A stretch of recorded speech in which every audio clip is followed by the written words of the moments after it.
internet. Thank God it came back. Oh, great.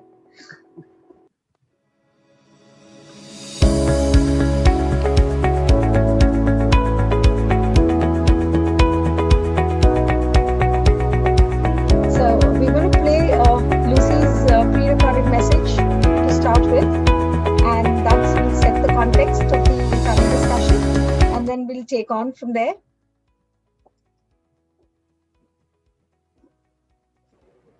We'll do that at 5. I believe so, yes.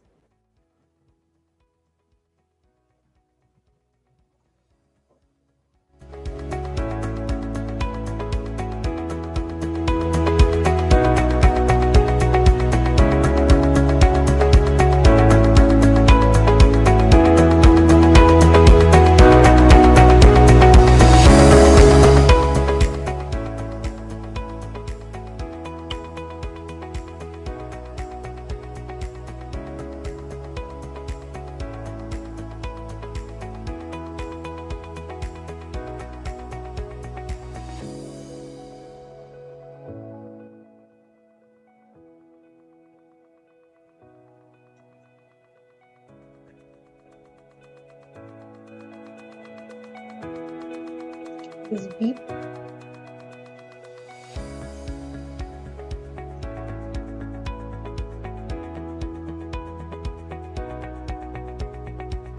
Can we place it on that chair? Okay, so that is short.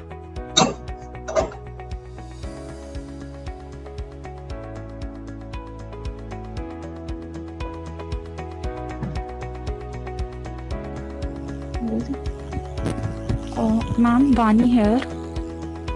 So we'll start in 2 minutes.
So hello everyone.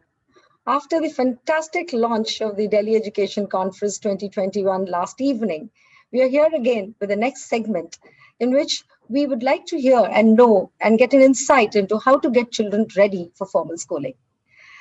We're really fortunate to have with us an august panel here today. And with him is Lucy Crahan once again with us to give us an insight into and set the context to today's panel discussion. May I have the proud privilege of introducing Lucy Crahan, a qualified teacher, an education explorer who has systematically and meticulously unraveled the success behind the world's education superpowers. Lucy Crahan for us.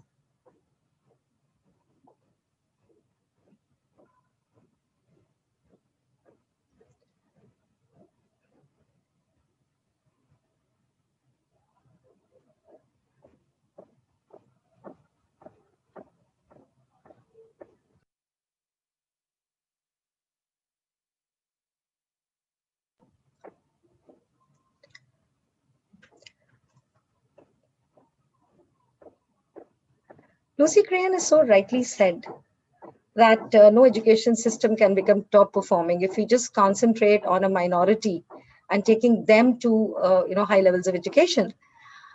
We would like to hear more from her, and as we wait for her to log in, here we are.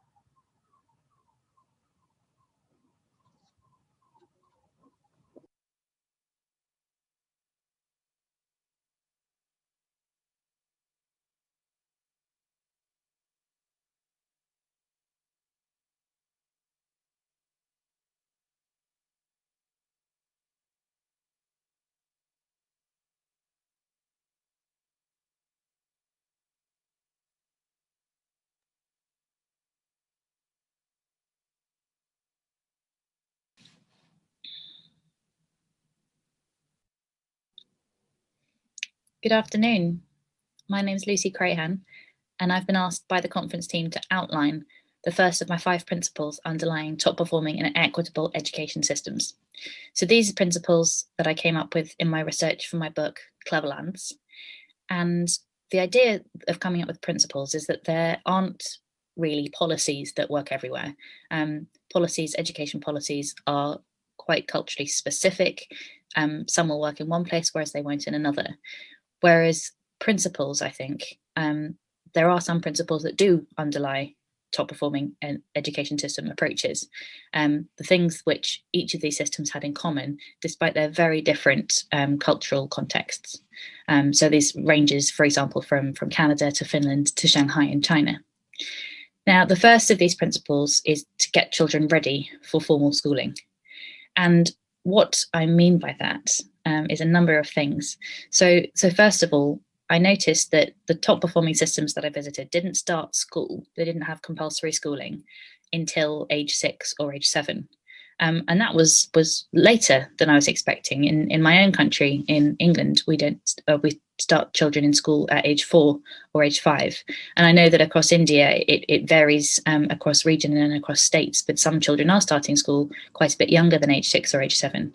And you would think, though, wouldn't you, that if you were to start school later, that due to having less schooling altogether, you would end up with poorer outcomes. But actually, if you look at the data, the reading data in PISA at age 15, there is no association between the outcomes, the PISA outcomes, and school starting age. And that's based on some analysis by Dr. Sugate, who's here with us today. If you look at individual country research, both within countries and also between countries, the evidence all suggests that actually starting school early doesn't confer any longer term academic advantages. It might make a difference just for the first 1 or 2 years of school, but by the time children reach the end of primary education, those effects tend to wash out. And in fact, some of the research suggests that it can even have a negative effect on children starting school early, both in terms of some social outcomes, but also academic, and that includes in India. So some research from the ACER study, I think this was in 2013, found that children in rural India who start grade 1 at a younger age, so 5 rather than 6 or 7, perform worse in reading than their older peers. And this disadvantage actually persists over time, at least into standard 3 and standard 5. So children who are starting earlier, counterintuitively, are not actually doing as well. And I think the reasons for this are that they are not ready to start formal education and they're not able to access the concepts taught in grade 1 at that young age. The other thing that these top performing systems are doing, it's not just leaving children to their own devices or with their families until they're that age. They tend to have subsidized or free preschool, at least for 1 year before school. And the research suggests this is really important. It makes a huge difference to that readiness when children do start school. And they will invest in the qualifications of teachers of early years. So the difference then between what's going on in preschool and what's going on once they start the compulsory education appears to be both the formality of the teaching, the structure of the teaching, and also the specificity of the expectations. Expectations in preschool are very broad, whereas the expectations once you start grade 1 are quite specific. For example, children will be able to add 2 single-digit numbers by the end of grade 1, for example. Now, this wasn't just about school starting age in preschool, this idea of getting children ready, because there are some other things that might stop children from being ready, apart from their conceptual understanding that they might or might not develop, depending on whether they're in preschool or part of in family, which is giving them that educational input. And that is, for example, psychological issues. As a result of their home lives. If they have some difficult home lives, they might need additional psychological support. And Finland's a really good case study here, in that they have social welfare teams within schools or shared between schools if the schools are small, including social workers and psychologists, to help address the potential barriers that children might have before they start school, and also once they have started school during schooling. And the final thing that I'd like to mention under this principle about getting children ready for formal schooling is the importance of developing and practicing school routines and the kind of behaviours expected in schools. So that's very much the approach taken in Japan, where once children do start school in grade 1, the teachers will spend a good few weeks at the beginning just practicing with the children, getting the books out of their bag, getting their pencil cases out, getting ready to start work, moving their desks so they can all sit and do a bit of group work, lining up for lunch, that kind of thing, so that once they do begin teaching them the academic content, the children are feeling comfortable in their routines, and those routines are supportive of a structured lesson and high quality teaching. So I'll leave it there. We've got the real experts on the panel today coming up. I'm very excited to hear what they have to say. Thanks very much for listening. Thank you so much, Lucy. That sets the ball rolling. And now we have the august panel here with us. We'll be introducing them. We have with us Dr. Sebastian Sudgate, who is a senior lecturer in education at the University of Regensburg, a researcher in child development, and has conducted path-breaking research into reading and school starting age. Welcome to you, sir. We have with us Professor Vanita Kaul from India, who is Professor Emeritus Education, Ambedkar University, Director, School of Education Studies, and Founder Director, Center for Early Childhood Education and Development. Joining us today from India again is Dr. Divya Jalan, founder member of Action for Ability, Development and Inclusion, ADI. And of course, great pleasure in welcoming Thuli Mäkinen from Finland, who is an early childhood educator and also a pedagogical team leader for grades 0 to 2. The panel today shall aim to define what the foundations of formal learning are, what children should learn before they enter school, and how and what landmarks do policymakers and educators have to keep in mind. But before we start the discussion, it would be a great pleasure to listen to each one of our panelists today, distinguished guests, in describing and illumine the landmarks and benchmarks in their journey. Dr. Sebastian Sudgate, with you, sir. Hello, everybody, and thank you very much for the invitation to be in this panel today. I think it's fantastic, the initiatives and the development that the Delhi region has undergone in the last 5 years. It's very impressive, and it's a great honor to be to offer my 2 cents today. Yeah, so a little bit on my background, that's the idea. Okay, so I grew up in New Zealand in a large family with 8 brothers and sisters, and didn't have such a positive time at school. It was okay, but I wanted nothing to do with teaching, nothing to do with education when I left school. But somehow I woke up one day and realized that I was living in Germany and teaching and working in an education, a teacher training department. And how did the gods get that one over my eyes? How did they trick me into this? And So what I research is I research the developmental foundations of successful learning, particularly in the early years, but also in primary school and beyond. I'm particularly interested in reading and language development, but I've been doing a lot of work recently into the sensory motor foundations of academic learning. And this idea seems crazy in the beginning, that you could take something like the fine motor skills of children and link it to later mathematics, but that's what we find. So I really these days do a lot of research into how early skills in a number of domains to do with movement, speaking, and thinking relate to later academic development.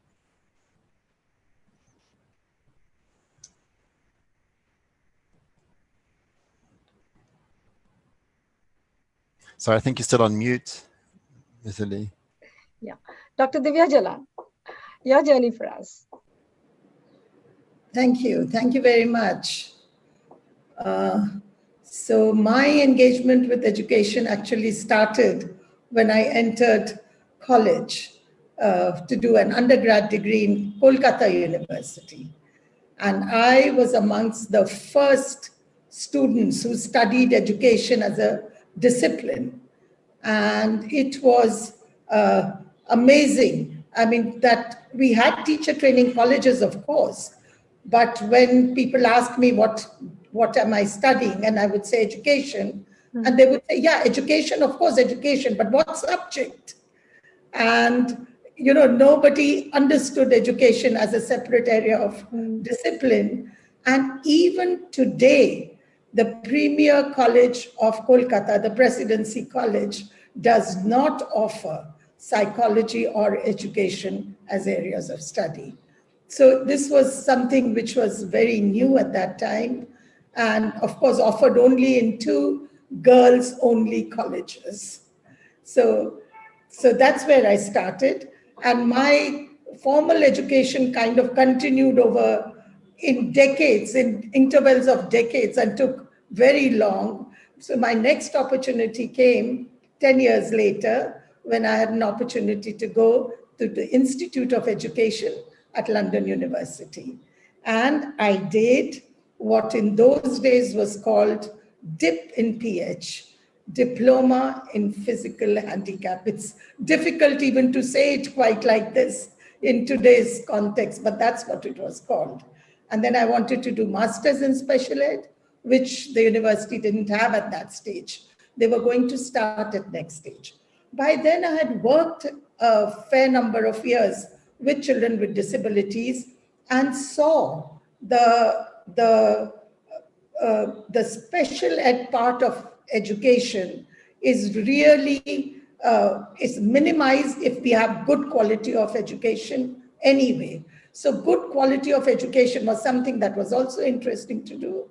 So I did my master's in early childhood education and continued to work with children. And the next one, again, 10 years later, I thought of working towards a PhD. And that happened when we were in Mumbai. And I worked with teachers in the rural areas of Mumbai, just 2 hours outside Bombay. So professionally, I have remained close to working with children with disabilities all through. And in our country, where we have a very large group of people who have very modest income, and even a larger group who actually have less than modest incomes, what we found is our children with disabilities, actually very large number of them came from poor homes. And when poverty and disability intersects, actually the vulnerability of the person grows exponentially. So it became very important to understand poverty, to understand its implications for learning. And that's how I got interested in education of marginalized children. And on the disability side, over time, the need for inclusive education started emerging as a way of being a more just society, bringing in more equity. And that meant that our role as special educators also changed. So instead of just working in special schools with children, we started working more and more in regular schools with regular teachers. We started working with larger communities, and we also started working much more with policymakers. So that's what I do now. I work to facilitate inclusive education in whichever way I can. Thank you. Thank you, Dr. Divya Jalan. Tuli Makkonen, you are from Finland, which is known for its rigorous and vigorous teacher training programs. We would like to really know from you, what has been your journey? Hello, everyone. Nice to be here. I'm a tad nervous, but lovely to be here, and I'm looking forward to learning from all of you. I'm an early childhood education teacher, which in Finland we study at the university as a bachelor's degree. And I worked in the daycares as an early childhood education teacher for 4 years, and then decided I want to continue on with my master's and studied to become a classroom teacher in primary school. And nowadays I work in a very large school of almost 900 students that we also have a preschool, and then I'm the leader of our team for the lower classes and we all plan the teaching and everything together in collaboration. And I've always, since a teenager, I've taken care of my cousins and sisters, and that's how I sort of got into this area. But I believe I can learn more and more every day. So it's an honor to be here with you all. So teaching has been your calling. Yes. And so has mine. So we share a rapport there. Professor Vinita, we come to you now. We would really like to know, I mean, you've done some path-breaking research yourself, and we would like to know the benchmarks and the landmarks that you've made in your journey. Thank you, Mithil. And again, it's a pleasure and honor to be here as part of this panel. Divyaji talked about education. She said education and psychology were very much gendered subjects. I did psychology, she did education. So my master's and my PhD was in psychology. And at that time, I had no intention of getting into education, but as life takes you on its own course, I came into the NCERT, that's National Council for Educational Research and Training, and a unit was set up for early childhood education, and I was made a part of that unit. And that's where my journey with early childhood education started. And in the course of my 20 years with NCERT, 20 plus, NCERT, just for the benefit of our foreign participants, is National Council for Educational Research and Training. It's an advisory body for Ministry of Education, which advises on school education.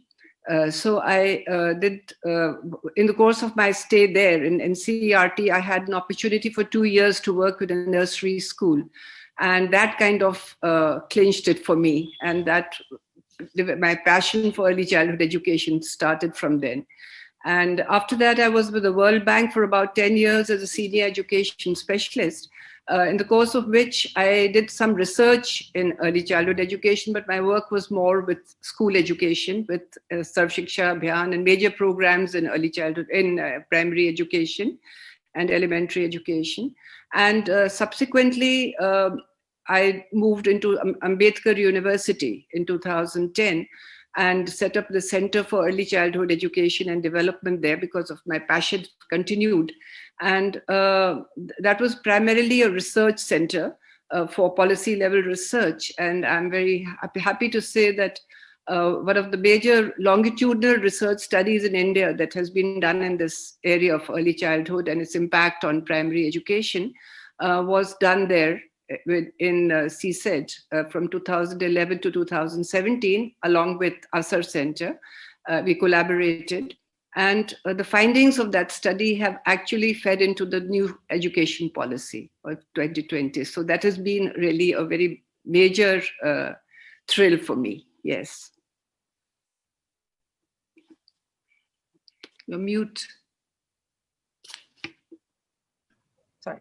So getting children ready for formal learning acquires a greater significance in the context of the new education policy 2020 that envisages a foundational stage and takes into fold children right from ages 3 to 8 under its 5+3+3+4 new education system. So what do you see in NEP which is so significant, and what does it tell us about the context of preparing children for formal learning? I think it is very much what Lucy had just shared with us in terms of her findings from her research, which is now being reflected in the National New Education Policy, because it's talking about the importance of the foundation, the early years of education, as being very significant in terms of the impact that they have on later outcomes. Our own research, as I said, had established this, that children, if they have gone through a good preschool education program, that by good we mean a high quality program which is play-based, activity-based, and not formal teaching. It is more of informal methods. If they go through that kind of a curriculum, then they, at the age 5+, we found the children who had much higher levels of school readiness, and subsequently they did much better in the primary grades.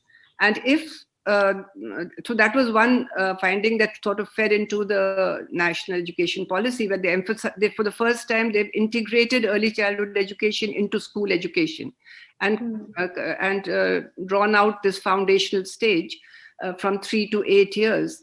So the second finding that was there was that if children are given the same kind of experiences in an upward continuity in terms of the curriculum and pedagogy from preschool to early primary, then that kind of further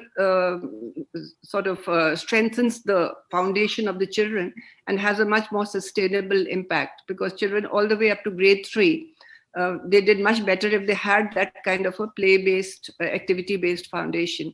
And that is what the National Education Policy is promoting or proposing. And that's again what Lucy just mentioned as well, that children have that initial advantage if they have that kind of an early childhood. Exactly. Vinita ji, can you also tell us what is the gamut of skills? What is the skill set that we are looking at here to make them ready for school? So actually, when we say skill set in these early years, the school readiness is not only, I think I tend to sort of differentiate between foundational learning and foundational literacy and numeracy. Because foundational literacy and numeracy is very much to do with the reading, writing, and number work. Right. Whereas foundational learning is all-encompassing. It's all, so that the policy is also talking about the different aspects of development: social, language, cognitive, emotional, creative. So the idea is to promote all those aspects of development. So the skills are all related to all these different domains of development. Mm-hmm. And in terms of literacy and numeracy, it is much more about what we would call pre-academic skills, which are more linked to, oral language development, much for literacy, much more of visual differentiation, sound discrimination, book handling, being attracted to books, interest in reading, all those aspects are to be developed. Similarly for numeracy also, much more of the cognitive skills that are required as a foundation for learning numbers later, such as seriation, sequential thinking, being able to pattern making, and so on. Yeah. So that's really nice to hear. So Dr. Sebastian, I will take the link question to you. If school readiness is not just about pre-academic skills, but it is also about social skills, emotional skills, self-confidence, self-control. How does this work out for children who are first-generation learners? What do you mean by first-generation learners, sorry? First-generation learners. I've understood now, yeah. Well, I'm trying to think if I know of any good data on that point. I think it is... It's actually what is actually very good for children in the foundational stage is actually a lot of what first generation learner families can do. And that's the good thing about the plan you have, is that I remember reading in the policy report that traditionally in India, grandparents, parents used to sing a lot with children, tell them a lot of nursery rhymes. There was a lot of social interaction. The broader family was involved in the education of the child. And I also remember reading that you're saying that this practice is dying out. And what a good foundation years program does, it actually takes a lot of these activities that are natural to children and traditional family structures and offers them in a formalized setting, to replacing what for economic or social reasons is often no longer possible in the family structure. So that's what's really pleasing about this policy. There's a lot of wisdom behind it. And these experiences, precisely these experiences, they're intrinsically motivating for children in this age bracket. Whereas if you try to take precisely for first generation learners, if you try to take content that is too abstract, the families at home aren't going to be able to provide the support in the learning context perhaps these children might need. You're imposing something that's a little bit too foreign to the setting. And as we know from research, that these more abstract cognitive skills that develop later, the foundation is really in the sensory motor experiences that are to be had in more naturalistic preschool settings. So I think it's precisely for first generation learners very important to build upon what they do have.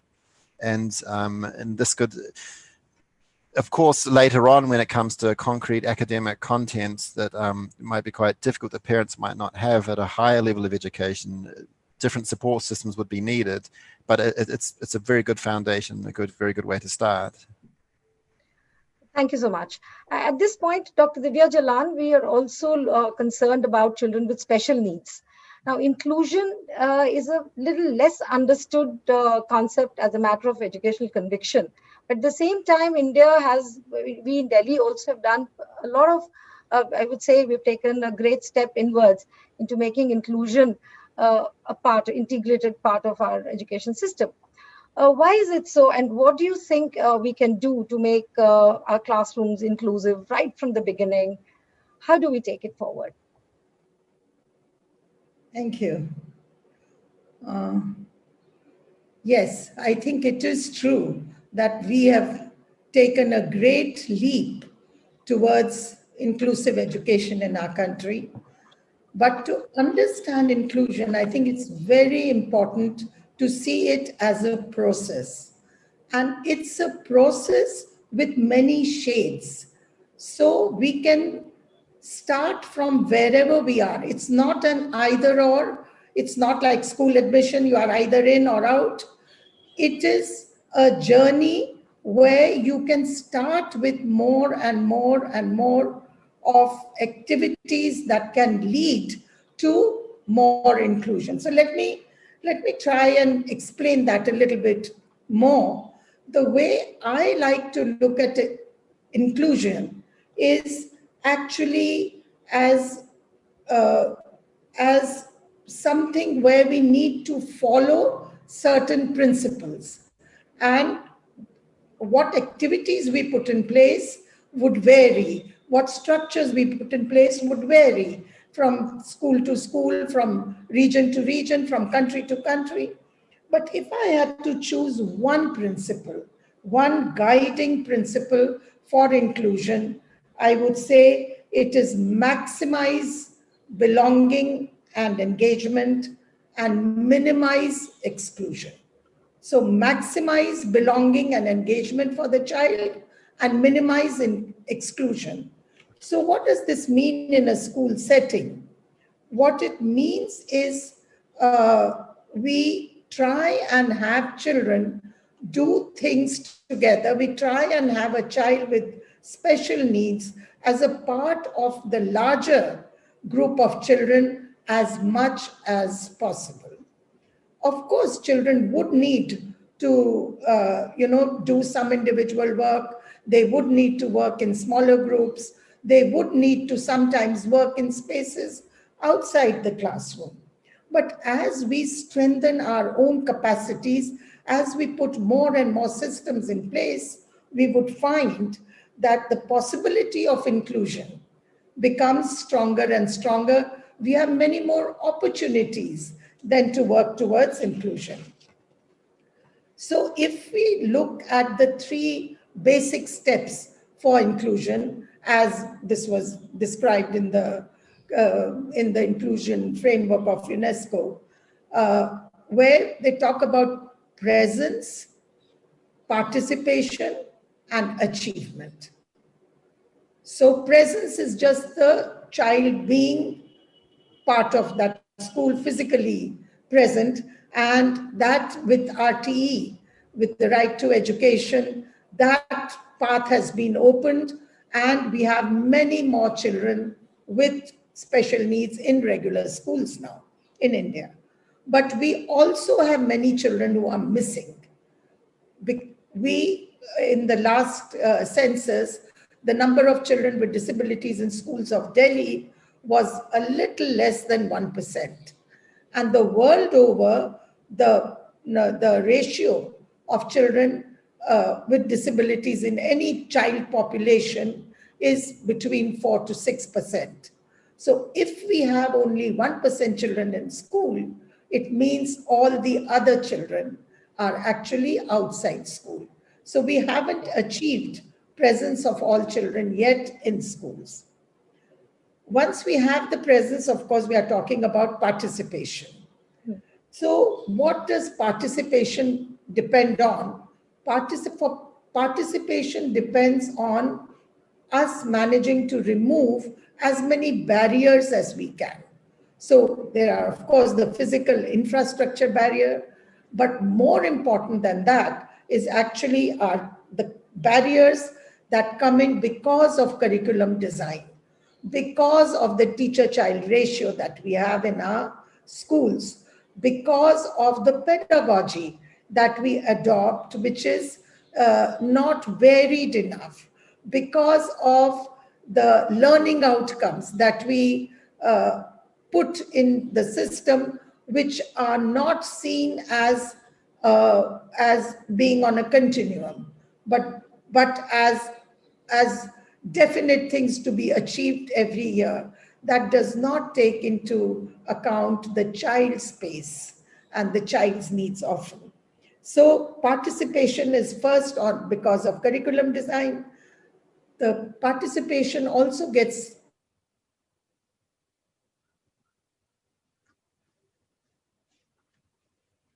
not yet fully comfortable with having children with disabilities in their classrooms, and that means they are not able to include them. Resources are another very important factor. We need human resource, we need financial resource, we need material resource. And the more we have these, we would find inclusion becomes easier and easier and easier. So that is what about participation, and finally, of course, about achievement, which is if we have good participation, if the kids are present, then achievement will happen depending on the child's pace. And I want to finish with the last thought about disability as being a very strong identity marker. And what happens with being identified as a child with special needs or a child with disability, all other aspects of the child actually get shadowed. So the child's aspirations, child's learning style, child's gender, child's socioeconomic background, child's past experience, all do not come into play when we are working with when we are working with children. So I think that is important as far as inclusion is concerned, is to see the child in totality and the impairment on the disability as only one factor or one characteristic that the child has. So we really hope that PPA becomes a reality. And we also see that, there are different levels of readiness when children enter school in India. My question to Thuli now, from the Finland experience, what is the parallels that you see common with that of India? Or do you have other interventions which make inclusion and other levels of readiness, moderated and children are brought into fold? How does it go there? Yes. So in Finland, there is 1 year of preschool at the age of 6. That is for everyone, but it's close to 80% that start the early childhood education already sooner, by the time of 5 at least, but many start at the age of 1. And so the early childhood education in Finland, it happens in the daycares, and there's always a university educated teacher who plans the play-based activities and sort of very child initiated activities that they do in the daycares. And the teachers are trained to observe the children a lot, and they know a lot about the psychology of development and learning. So sort of in the daycares already, we try to find and recognize the children who might have learning difficulties and offer them early support together with healthcare workers and social workers, and perhaps guide them to a speech therapist or occupational therapist, or whichever their child's needs are. And but the sort of general idea is that all the children go to the daycare closest to their home, a public one. So that sort of, it's very equal system. Like there can be the Prime Minister's child and my child playing together. So they are just, the daycares are like you go there according to where you live. And we sort of, the general idea is to even the differences coming from social economical background or whatever reason, we sort of, we really strongly believe in equality of education here. And that's why so many children do go to the daycares, and we see it as the child's right to get their childhood education from very early on. So thank you, Thuli, from parents to caregivers in the daycare centers. So all the children are exposed to a very similar type of structured activity-based learning, which helps them to be ready for school. In India, of course, like Dr. Sebastian has also pointed out, that first generation learners will have to draw from the huge repertoire of oral transmission of culture, and that is where the parents would come in, and then the preschool would take on from there. My question now to Professor Vanita. In India, we find that despite there being a huge difference in school readiness, we have one set of parents who are overtly ambitious, and play schools and other schools are working to appease them. And there's a skewed approach. There is a heavy focus on gaining academic skills because that's what the parents want. So what do you see as the new role of parents and caregivers in supporting the development of the apt school readiness?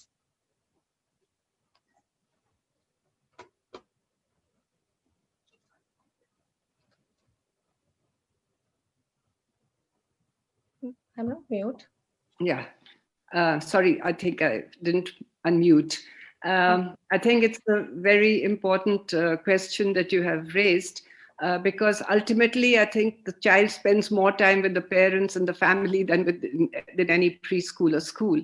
And therefore, unless there is kind of a consistency of understanding of what the child needs and what are the ways in which children learn, there's likely to be a conflict between what happens in the school system and what happens at home. So it's very important to have the parents on board with whatever is the understanding of what children, what are the kind of environment and experiences children should be getting.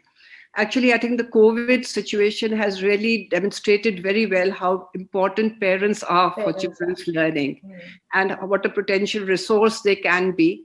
And that needs to be really explored and exploited. because otherwise schools and parents tend to be at two extremes. So it is very important to, what is actually happening in India, as you mentioned, is that the parents are over ambitious for their children and do not have adequate understanding of what's best for them. And therefore they put pressure on even the preschools, particularly the private preschools, to get children to do academic learning from very early years. And that is why one of the important recommendations of the policy is that there has to be an upward continuity of curriculum, not a downward extension. Because what we see in the school system, preschool system in India, is a lot of downward extension, that very young children are being exposed to a lot of academic instruction, which, according to our own research, the longitudinal research that I talked about, is actually creating an adverse impact on their school readiness. And therefore, parents, there has to be a lot of engagement with parents. And there has to be, I think, overall, if we want any kind of a transformation in early childhood education in the country, we must have a very good communication strategy to be able to really reach across to all stakeholders, including parents, including teachers, including policymakers even, to have a common understanding and a consensus on what we should be doing for children. Here, Dr. Sebastian, what do you think is the ideal role of parents and caregivers in creating a very equitable, a very, a very simple expectation scale for the children to be ready for school? Well, could I just pick on something that Professor Vinita spoke about? And what she said, I agree entirely. And we have the problem in Western Europe too, that we have parents who are overly ambitious. And I can only really emphasize that good, for example, for us, it's parent evenings. We have parent evenings and we try to talk about what the goals are and what's normal in this phase of development. So that's a really good way as parent education, if there are the resources to do that. But one thing I really want to say, and that is a lot of Western countries have been seduced by measurability. What I mean by that is if we just take reading and language development, the English language has 54 phonemes. So the word cat has 3 phonemes, k, a, t. And English has 26 main letters. And so it's very easy for parents and early educators to get very excited and teach these skills to children. You quickly see they can learn them quite young and make very good progress. But what's the bigger problem is in the vocabulary, in the lexicon, to become a proficient, sophisticated language user, you need at least 20,000 words, 100,000 words. There are hundreds of thousands in the language. And so the really hard gains to be made in early education are not with these easily, cheaply available skills like phonemic awareness, like letter knowledge and early reading, but it's actually the more difficult, comprehensive and complex foundational language skills. There's a lot of parents and educators are being seduced by these cheap gains in very important skills, but they're skills that can be acquired much easier later. And it's these foundational ones that are really important. So what is the parents' role in supporting this? It's a lot of this development comes from the parents. A lot of the imitation around appropriate language use, appropriate values, appropriate socialization, customs, and culture. These as Professor Kyle said, these are actually the children spend more time with their families still. And so the role in these kind of early learning areas, which are just as important as academic ones, is actually essential. So passing down family traditions, cultural traditions, giving the children a security in 1 or 2 or 3 languages, whatever they have in their sound settings, making sure that their needs, social, emotional needs, psychological needs are met. They will still be the most special people to their children, even though children will spend more and more time in care and education. So parents really need to understand they have a unique and an important role in their child's development. Yeah, thank you, Dr. Sebastian.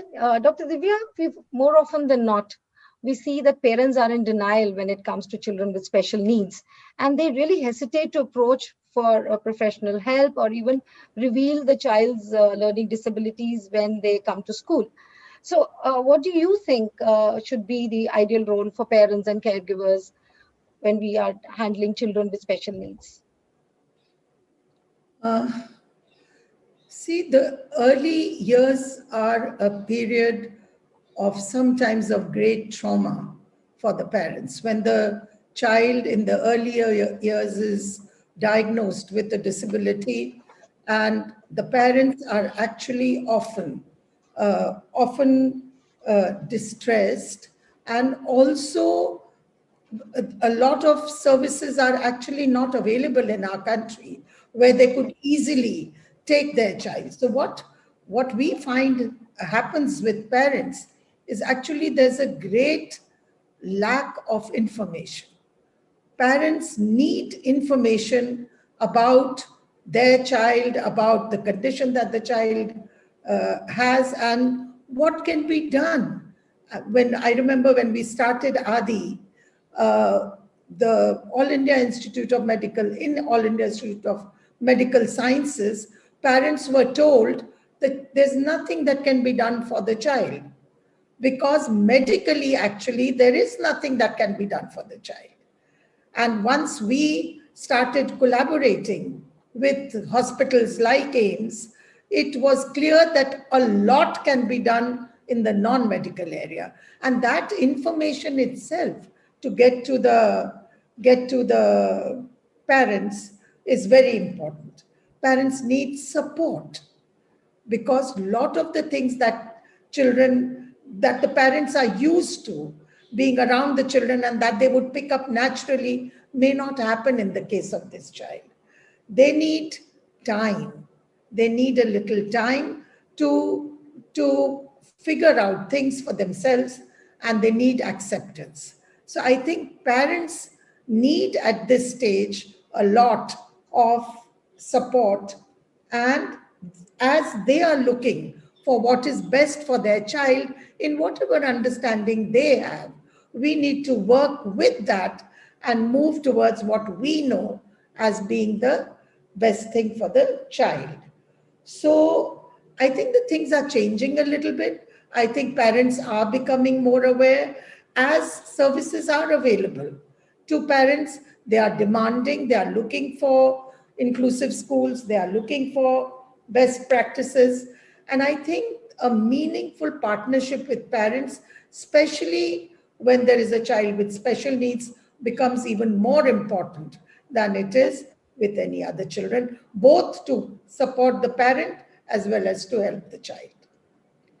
Thank you so much. So Tuli, to end this round of questions, we would really like to know from you, what in your experience are the foundations of formal learning?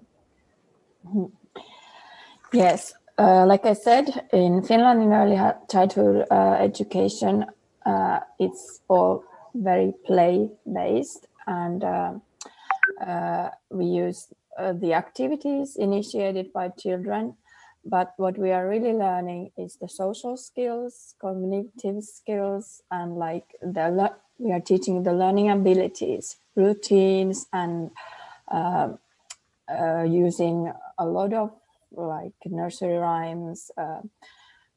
We read children's books every day and listen to songs and sing together, go to theaters after this COVID again. And so it's been like that for decades also. So the parents are also used to it already, that in the early childhood education, it's all about play and learning to learn, sort of, and learning to be a part of a group and acting with and being an active learner and curious and playing with other children. So those are the skills we teach. And listening and taking directions, those are also very important. And the teachers, actually, their role is more about creating a learning environment for the children and sort of grouping them with friends that might support each other. So we study a lot the child psychology to sort of learn to observe the different children and their needs. So yes. Yeah, as a head of school, I've had a great hard time in explaining to the parents why it is all about play in pre-primary school. And they would get really offended if homework was not given or if the child didn't get back with work. So we have a tough time that way too. Glad to know that you also have been facing these problems, and now of course the parents are have accepted that it is play and it is learning through play. So now we come to the contentious question of what should be the ideal school starting age. So even in India, across regions, even in a particular city, there are different type of schools who have, children starting formal school at different ages. 5 plus, 6 plus, and it goes on. So Dr. Sebastian, now the question comes rolling to you. You've done some path-breaking research in, the school starting age. So we would like to know from you as to how starting school early or starting school late does or does not affect the later outcomes that are achieved by the child. Thank you. That's a $1 million question. The short answer is 6 or 7. The long answer is it depends. Okay. Well, I mean, before I really agree with what Lucy said in the beginning, that we can talk about principles, but to say for a particular context or a particular country what age they should start, it's a very difficult undertaking. So let me go back to my research just briefly, if I just briefly outline that. So what I've done is, using a number of different methods, I've looked at PISA results for 15-year-old children. I've conducted longitudinal research following the literacy and language development of children from age 5 through to age 13, comparing children who started at age 7 versus children who started on the day of their 5th birthday. So we had readers who were within 1 year, they could easily read 100 words in a minute. By age 6, they were 100 words a minute children. But what we found is their reading plateaued, and the 9-year-olds, 8-year-olds, 9-year-olds who started at age 7, they exploded and rocketed past them and ended at age 13 with a slight advantage in reading. And I've also looked at the effectiveness of reading interventions for different ages of children and for different disability populations, and also depending on the kind of offer that a program is making. Early intervention can be effective. 6 months later, the effect is just about always gone if it's a narrow reading domain in the preschool age. So there we've tried to develop other programs. I've just published a paper looking at using children as storytellers along with the kindergarten teachers to try and enrich the language development. And we found okay effects, and we're looking at the long-term effects. But again, it's very difficult to shift language positively because it's such a complex phenomenon. So we're seeing good, that would be something that would work really well in the Indian context, I would think.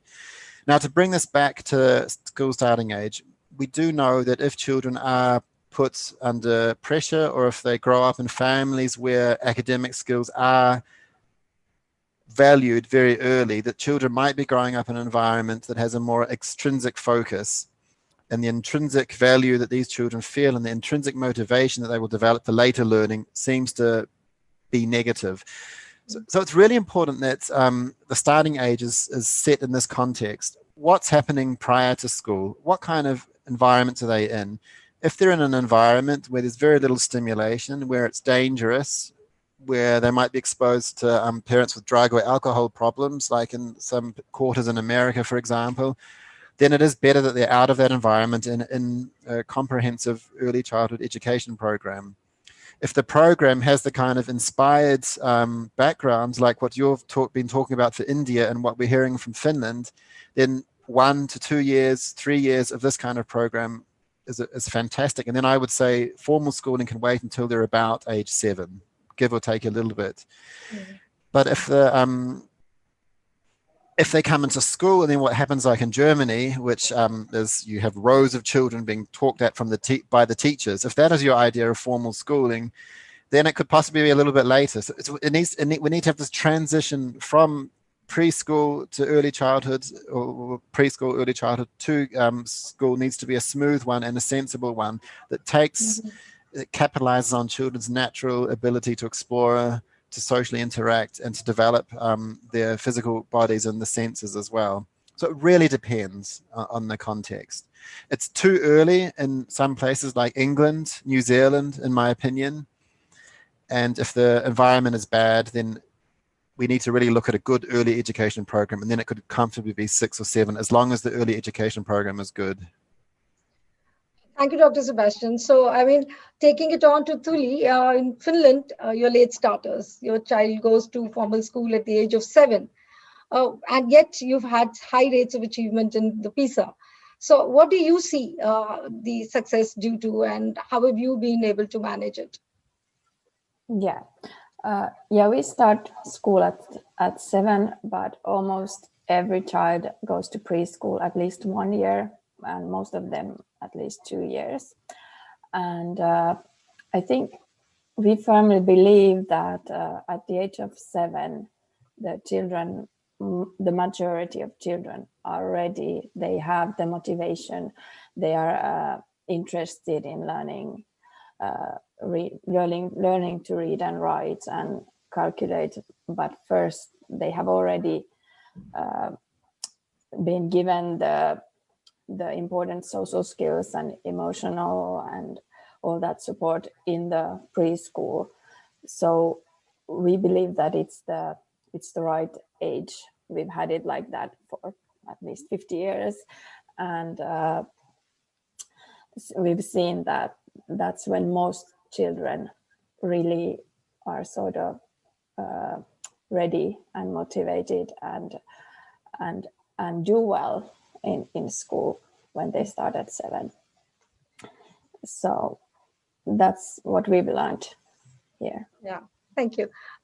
Professor Vinita, I think we too are moving in the same direction with the NEP 2020 talking about the foundational stage, and very nicely it has taken into fold not just pre-nursery, nursery and kindergarten, but it also has grade 1 and grade 2. So ages 3 to 8. So is there a paradigm shift here? Are we moving in the same direction? Are we accepting late formal schooling start? I hope so.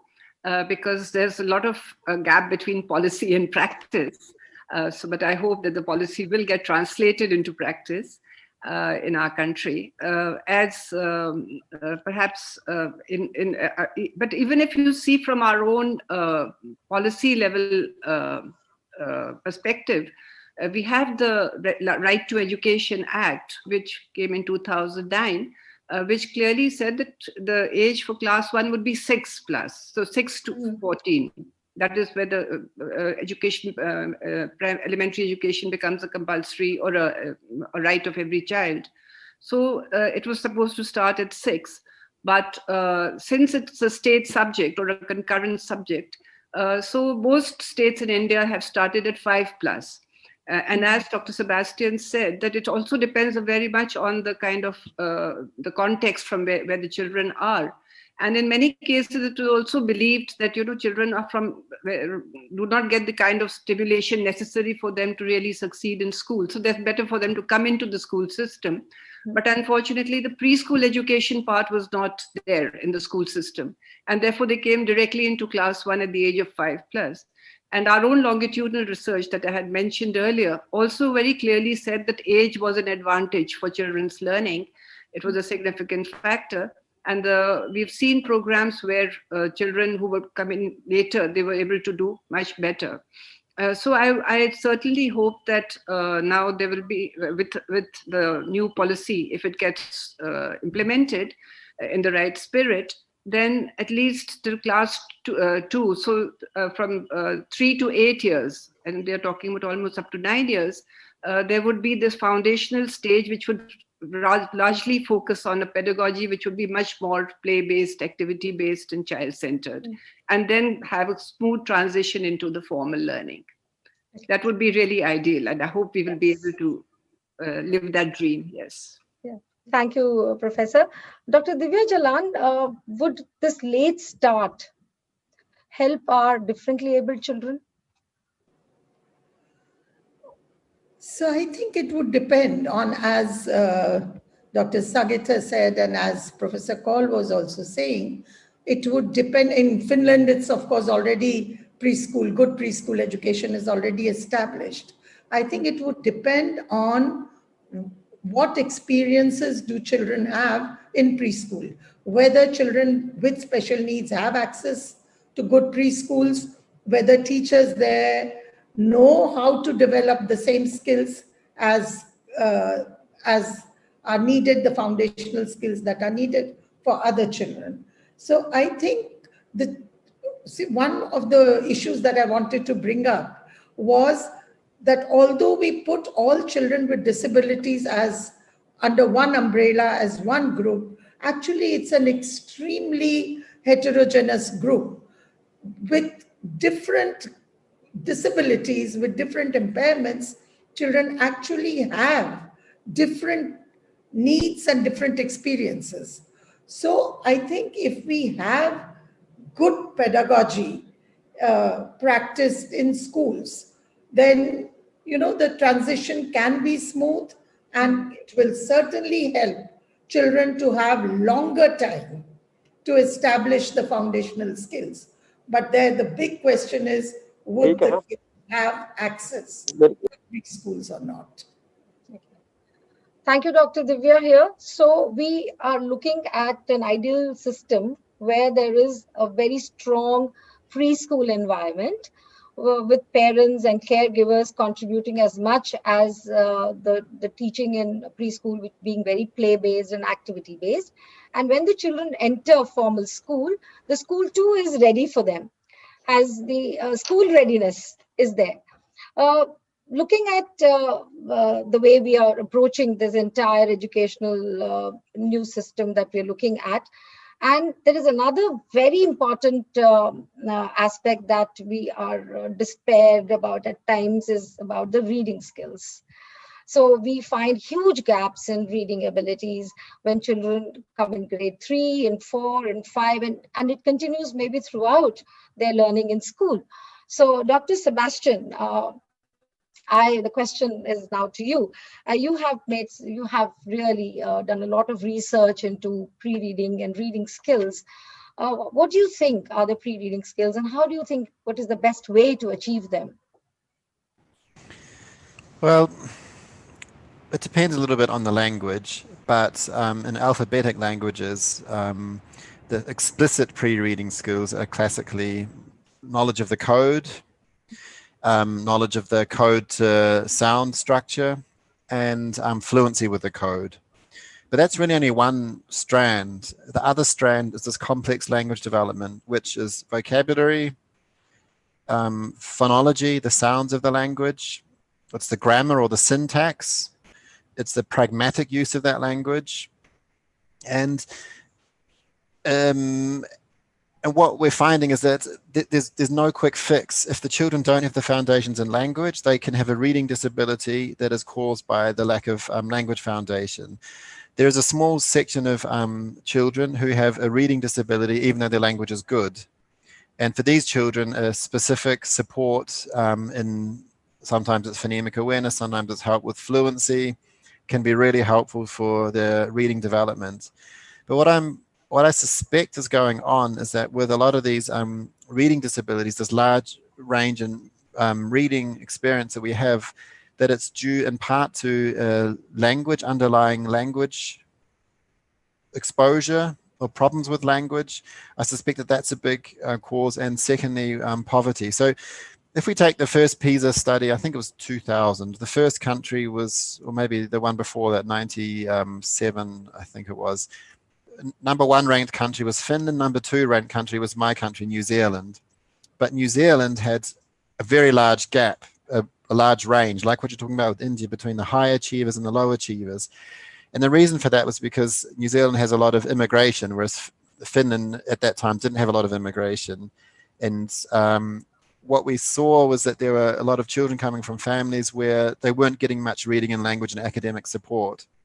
So that points to the fact that if you've got a large gap in India, a large variance in achievement, that working with the parents and is important, and as you've got a large number of first-generation learners, it's going to take time for this gap to disappear. There's no quick answer. There's no method that is going to make everybody straight away on the same level, bring everybody to the same level. So it's about teachers having a good understanding of the skills that are necessary for reading. It's really important that this language is fostered in early childcare all the way through in a meaningful way that children can relate to and that helps. And also it's important that work with the parents and work fighting poverty takes place. That's what I would say.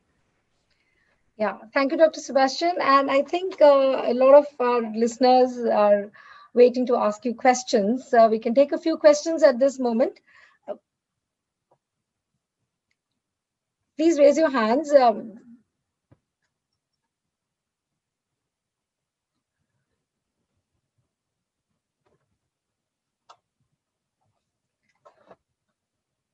Sudhir Rathi has a question for Tuli.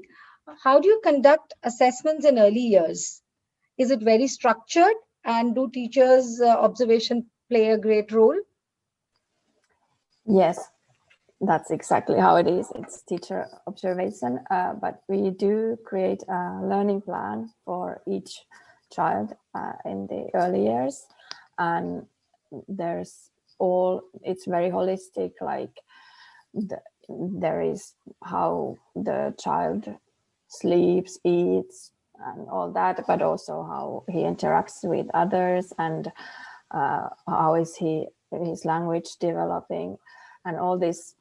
The teacher observes the child and writes down the plan for the child, and then we discuss it with the parents and sort of get their ideas as well.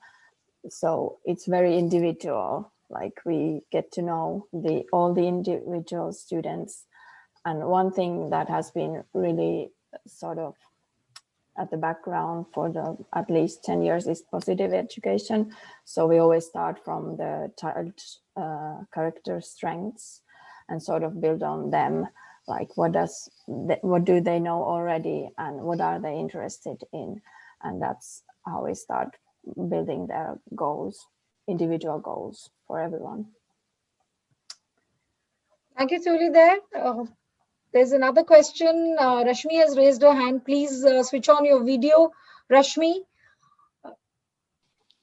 Hello, Matley ma'am, and hello to all the panelists. Thanks for providing me this opportunity. My question is for Tuli ma'am. Rather, I have two questions. Please excuse me. How much time do the kids spend in the school? And how do parents support the system? And another question is, what are the challenges?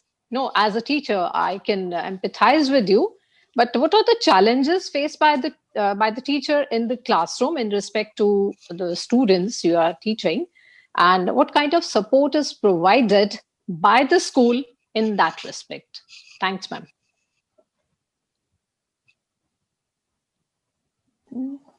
Yes. First of all, the support for the teachers and the difficulties maybe we face.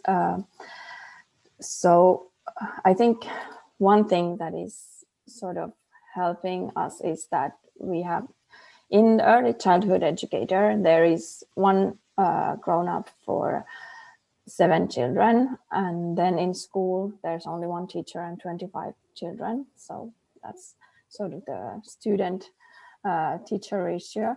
And we also in daycares as well as in school, we always have special education teachers with whom we collaborate.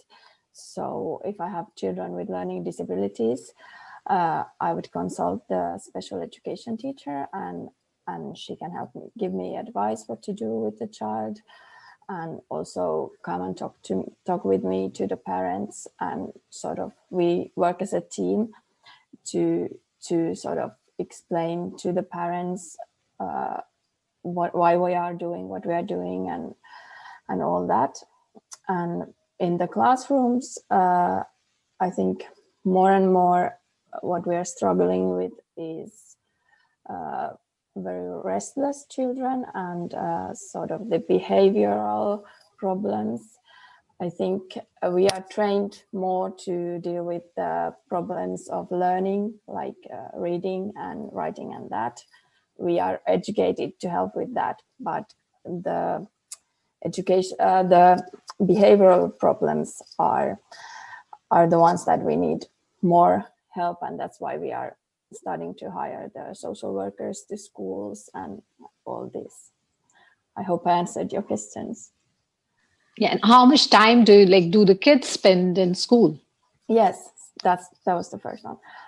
In the early childhood education, the children are there about 8 to 10 hours, but in primary schools, the days are only like 4, 5 hours a day in the early years, and then as they get older, maybe 6 or 7.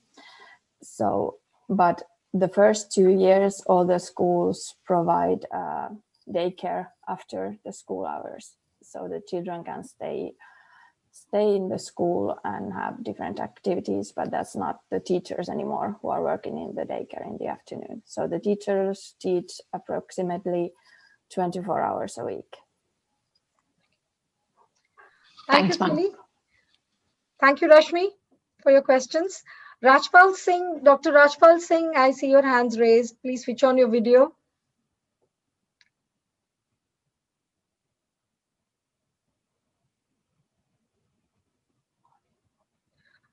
Unmute yourself, please. Yeah, I did it now. I hope I'm audible now. Yes, you are, sir. Hello, everyone. My question is for Dr. Sebastian. As we see in Delhi, people migrate to Delhi from all over India.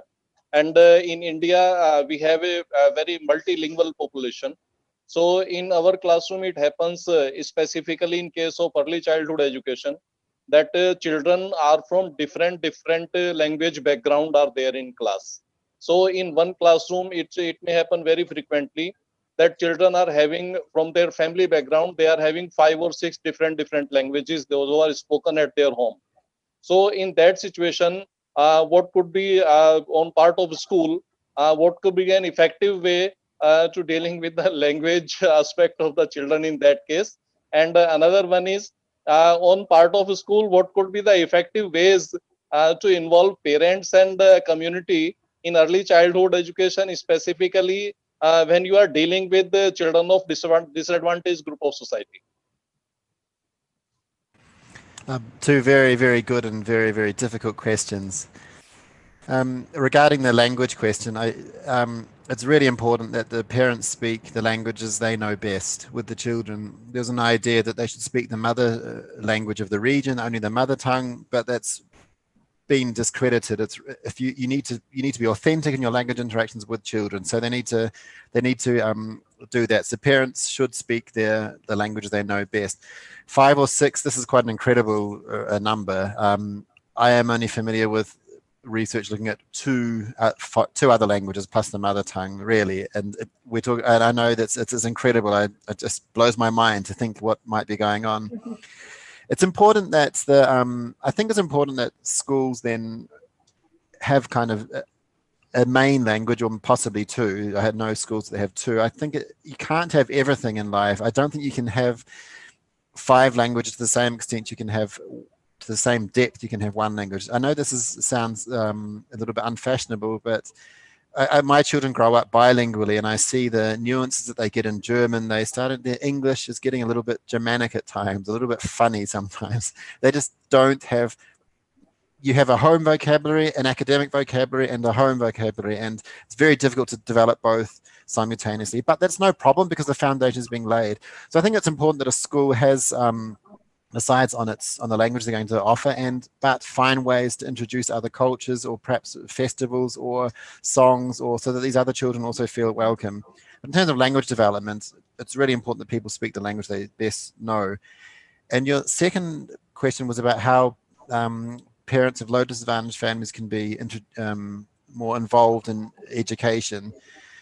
There are great number of very good ideas out there how to do this. I think the festivals, celebrating the festivals that given cultures or religions have, is a fantastic way to bring the parents into the early childhood setting. It could be after school, it could be during school, if that's possible economically for the families. But such instances to create meaningful and deep connections, moments throughout the year is a really good way, forms a really good basis to get these parents involved. And that might lead to building up of trust in the childhood's educators, which can then become the foundation for an ever greater collaboration. So, for example, that could be one possibility.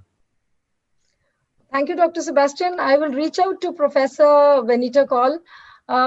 And we in the course of your research and visits to schools, we have a lot of schools, a lot of areas where the classroom is multilingual. So how do we create viable channels of communication in that early childhood center? I think that, and please correct me if I'm wrong, because what happens is that particularly in a context like Delhi's, I mean, I can imagine this in Orissa or in perhaps Madhya Pradesh or other states, but in the context of Delhi, which is largely urban, we have my own experience tells me that children grow up together, so there are children from several communities, different language groups, who are actually playing together outside of the school system. So when they come into the school system, they've already picked up, for example, in Delhi, Hindi is the main language. So what we find is that even in areas which are largely concentrated with, say, Bengali population or Tamil or Telugu, but then they've picked up Hindi. So when they come into the school system, by the time they come into class 1 particularly, they have already quite familiar with that. So I think that it is important. I'm not directly answering your question, but I'm trying to indirectly answer it by saying that instead of focusing on the mother tongue, I think it's very important to say whichever is the language which is spoken by most children should be the base language of interaction. Whether it is the mother tongue of a child or not is not so important as the fact that the child is comfortable in that language and has come in being comfortable. But at the same time, the multiple languages in the classroom can be really a very good resource also for understanding diversity in a classroom. So children should be encouraged to speak in their own languages, be able to then see similarities, differences, pick up each other's language. I think that should be seen as a resource. Okay. That would be wonderful. All children learning all the regional languages or being exposed to regional languages would be a wonderful thing, wonderful way to communicate as well. In this round of questions from the audience, may I reach out to Harpreet? Please switch on your video and place your question.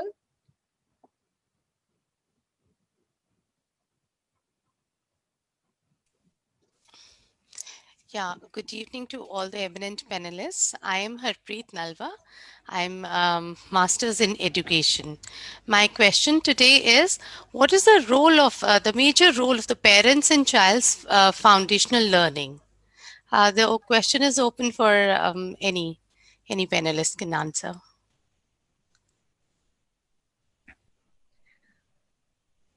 Yes, Tuli, would you like to pitch in here? Yeah. Yes, here in Finland, we really strongly believe in the collaboration with the parents, and we do that all the time. The teachers they sort of try to tell the parents regularly what we are doing, why we are doing it in the school. We send either weekly letters or monthly letters telling what have we been doing now, what are we focusing on. And then we also meet them, the parents, individually, at least a couple of times a year to discuss their child and how he's doing. And also we try to listen to the parents, like what are the child's interests at home, what do they think, and there, as we get to know the parents also, it's easier to sort of help them and give them ideas what they can do outside school, and how to help and give small activities, and also we have these festivals and things where all the parents of the class get to know each other also and exchange ideas. So I think it's very important to get the parents involved. A question for you, Tuli. Do parents volunteer in the daycare centers? in the early childhood care program? That's not very common because the parents, most parents are both working during the days, but sometimes in the festivals and things like that, in the evenings, yes, they participate. And also we have now more and more immigrant parents, so that is done a lot that the immigrant parents come to the daycares to learn Finnish themselves. Okay. So that's what we do. Okay. Thank you, Tuli ma'am. Thank you so much. Thank you, Tuli. Harpreet, do you have another question? No, thank you. Thanks a lot. Thanks, Tuli ma'am. Thank you. Thank you for being here. Yeah. So we'll take a second round of questions later down the line. So resuming our panel discussion. Now the question is for Dr. Divya. We were talking about pre-reading skills and reading skills. Do you think, is there any mistake we're committing when we are teaching children to, forcing children or leading children to read and write, especially children with special needs? I think there are certain things that we can put in place which would help children learn. And one of the most important things that we need to understand are the kind of learning, the kind of gaps in experience that happen in the life of children with special needs. And I'll give you a small example. We once asked a group of children, what is an ant? Do you know ant, cheeti in Hindi? And there was no answer from the kids. And then we tried to help along and we said, is cheeti this big? Is the ant this big or this big or this big? And the kids had no idea. Now, this is an experience if you are not able to crouch on the floor and if you are not able to take your finger to that spot where the ants are going in a line, carrying little food items, if you are not able to experience that, you don't know what an ant is. So that was one. Another example I'd give you is we had a 7-year-old young boy who was physically, he had cerebral palsy and was physically, he had a lot of difficulties, but was actually cognitively, he was a bright child. And every time anybody asked him what his age was, the child would give a different age, 6 years, 4 years, 8 years. And we couldn't understand why the child had not grasped his own age. And there what we found on probing is the mother was often asked by neighbors, by relatives, by friends, how old is the child? The child at age 8 was not able to walk and not able to speak clearly. So she was giving a different age, a lower age all the time. So sometimes she would say he's 4 or sometimes she would say he's 3, which would seem more appropriate with him being in a like a stroller, in a child's stroller. And that is what had confused this little boy about his age. So I think this understanding where the gaps are in education, things that the inexperience, things that we can take for granted with other children, I think those are important. And so I think that, and then the technique, the material that we use, the techniques that we use with children with special needs sometimes have to be very varied and have to be very much more creative. And the third thing that I think we need to do is to understand the pace of the child. Right. In India, we do that often. But also the important thing is the child may move at a slightly different pace. So these are the things that will help to enhance learning. I'm sorry for that, Dr. Divya. I think my internet connection was a little unstable. So I think there was a cross connect. Dr. Sebastian, I will extend the question to you now, the same one. What mistake are we committing when we try to force the child to read and write at a very early age? Well, it sounds a little bit strange, but I think the biggest mistake we're making is that we're forcing children into a level of abstraction for which the foundation has not been properly laid. When I say that, what I mean is that if you think about the object, the exercise of associating something meaningful, like an idea or an experience, with something abstract like a code, there has to be a lot developmentally in place for children to be able to do this. And so for some children, it just feels foreign to them. So what I mean by that is that when you imagine walking, I don't know, when you imagine, say, a cricket pitch, if you've actually been on a cricket pitch and felt the turf and the field around it, when you hear the word cricket pitch, you have a completely different experience at a neurological level than if you've never, if say, perhaps Tuli, who's probably never seen a cricket pitch, I'm not sure. But for someone who doesn't come from a cricket playing country or has never held a cricket ball. And what we know is that when certain words are being processed, that if the word has a sensory motor component, so if I take the word cricket ball, when I just hear the word cricket ball, neurological areas in the sensory motor cortex are activated when I just process that word. So what this means is that areas of the brain that we traditionally thought were just used for actions, carrying out, throwing a cricket ball, are used every time we hear language. So when I hear language, I'm inwardly experiencing what the language is representing as though I were doing the action, but I just stop short of doing it. My prefrontal cortex stops the action short. So what this shows is that all language is actually a highly interactive, embodied process that involves as if you were actually doing it. So when we take reading itself, children have to be able to then create images that are associated with these abstract symbols that have no longer very much relationship at all to what they originally represent. And this activity for some children is just too abstract. So we're teaching them to go from a natural experience of the world to something quite advanced, perhaps before they're ready. And the danger for some children, and particularly boys who tend to be a bit more active, is that you're pushing them too far along and you may end up losing them motivationally.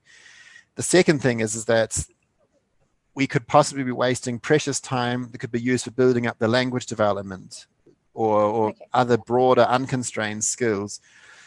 So we have to be careful we're not displacing something very important, an important activity for that age. And we have to be careful that we're not imposing something that's too abstract for the child's way of interacting with the world too early. I hope that kind of makes sense. That was quite complicated. Yeah. We have Birendra Yadavji with us, who has a 4-year-old granddaughter who loves to speak and interact, but then does not show any interest in reading or writing. He wants to know what he could do for the child. Keep speaking and interacting, tell the child stories, explore the world with the child. The reading, the writing will come for just about every child, unless they've got some kind of predisposition to dyslexia, which is another problem, and starting earlier won't help that anyway.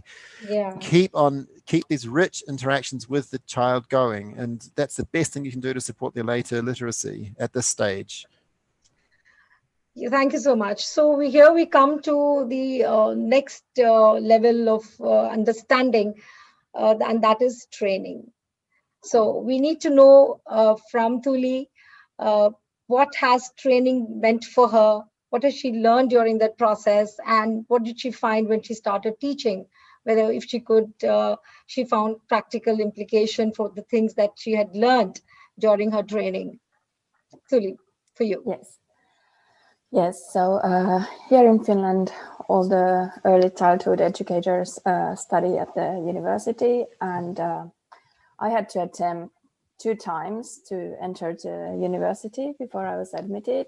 There are entrance exams. We have to study a book for the exam, and there's an interview and a small session with children where they sort of observe the interaction between the teacher or the one who wants to be a teacher and the children. And then during our training, there is the first year or 2, there's a lot about child development, psychology, learning all that and all the different theories, like historic and like a lot of theoretical training, but then also didactics of different subjects.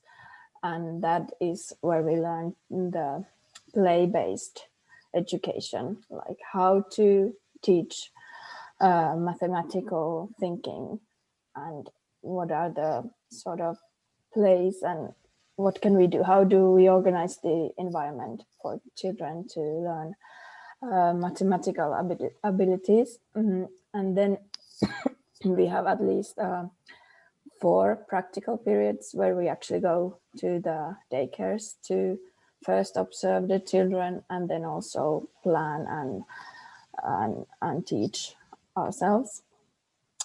And then we also, there is a big emphasis in research. So all the students have to make their own small research and read a lot of the latest educational research, so that sort of builds the idea of keep on learning throughout your career. So we are very aware of the latest research in education. And that's sort of the basic things we study. And what I found most helpful were the practical periods, of course, because that's where you actually see what happens in the daycares, but also the theoretical studies, all the background we read about how children develop, what are different phases for reading or their personal growth and everything. So that's sort of the general ideas we do here. Mm-hmm. So training has been very immensely helpful to you in the classroom? Yes, yes, of course you learn more and more once working, but sort of the basis and the general knowledge you get from the training is very important. Yeah. In India, we have a number of avenues where children go for preschool or early school education. There could be play schools, then there are formal schools which have an attached pre-primary level, and then we have the Anganwadis. Professor Vanita ji, the question to you now. The Anganwadi workers are not fully trained. Do you see them as doubling as early childhood educators in the near future? Well, that's what the policy is expecting them to do. As a matter of fact, they have been expected to do that even earlier, but now the policy, new education policy, has actually said that for the 3 to 5 year olds in particular, if the Anganwadi would be the main mode of, especially for children from the more disadvantaged sections. I see that as a huge complex problem. We just heard from Tuli about how she underwent her training. The kind of university-based education and professional training. And on the other hand, we have the Anganwadi workers who have 4 or 5 days of training before they start working as doing preschool education. But the policy is talking about giving them 6 months training or a 1 year's training. So I think the training is one aspect. Given the critical importance of the early years, as one understood from Tuli, that there is so much emphasis on not only just the skills but also the understanding of the child, for which the theoretical aspect is also very important. And so you need a certain level of academic qualifications to be able to really handle that. So to that extent, I think the Anganwadi workers are not always of that with those kind of qualifications. But most importantly, I think that other than training, the Anganwadi worker is actually a multi-purpose community worker who has multiple other functions which she has to deliver. And therefore, having preschool education as an add-on is, I don't think, going to be a very good way of handling this. So it is important that there should be some consideration for having a separate trained, dedicated teacher for preschool education if you want to really make it a success. Or would a 6-month diploma or a 1-year certification and then on-the-job training, a regular training to start with, would that be helpful? Well, certainly it would be better than no training, because, and that is supposed to be online. So I don't know how much of online training would really be able to equip them, but hopefully that would be more of a blended training. Yes, yes. But yes, that would certainly be better than what they are getting at the moment. But at the same time, I think it is important that their workload also has to be assessed.